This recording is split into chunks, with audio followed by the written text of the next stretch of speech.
কালো জাদু, কুফরি, তাবিজ, এই কথাগুলো শুনলে আমাদের মনের মধ্যে ভয় ধরে যায়। কালো জাদু কি? এর কুফল কি? এর ক্ষতিকর দিক কি হতে পারে? কালো জাদুকে আল্লাহ তাআলা পবিত্র কোরআনে সিহার বলে উল্লেখ করেছেন। এর অর্থ হচ্ছে ঢেকে রাখা, গোপন রাখা।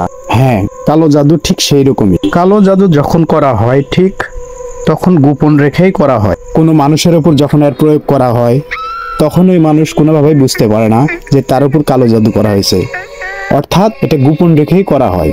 আস্তে আস্তে লোকটি কালো জাদুতে আক্রান্ত হয়ে পড়ে এবং তার ক্ষতি সাধিত হতে থাকে। কালো জাদু কি?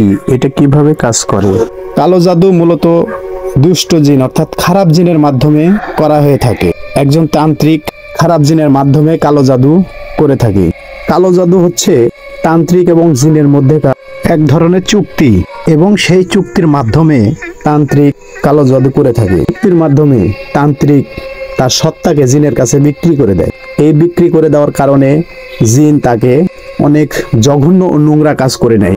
এই কাজ করার ফলে জিন ওই তান্ত্রিকের কাজ করে দেয়। তাহলে আপনার মনে প্রশ্ন আসতে পারে, জিনের লাভ কোথায়? জিনের লাভ হচ্ছে তান্ত্রিক যখন জিনের মাধ্যম দিয়ে কাজ করে, এই শয়তানও একজন জিন। শয়তান তখন আল্লাহর কাছে গিয়ে বলে, দেখুন আপনার প্রিয় বান্দা আপনার ইবাদত বন্দেগী না করে আমার কথা শুনছে, সে আমার দেখানো পথে চলতে। এটাই হচ্ছে মূলত জিনের লাভ। কালো জাদু খুব ভয়ানক হয়ে থাকে। এতে উপকার অর্থাৎ লাভ কোনো কিছুই মানুষের নেই। সাময়িক কিছু লাভ মনে হয়, অর্থাৎ সাময়িক কিছু উপকার মনে হয়। কোনো কারণে কোনো তান্ত্রিকের থেকে যদি কালো জাদু করে নেওয়া হয় তাহলে ওই লোকের কোনো উপকারই আসবে না।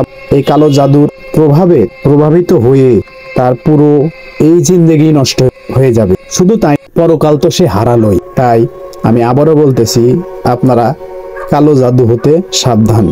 আল্লাহ হাফিজ।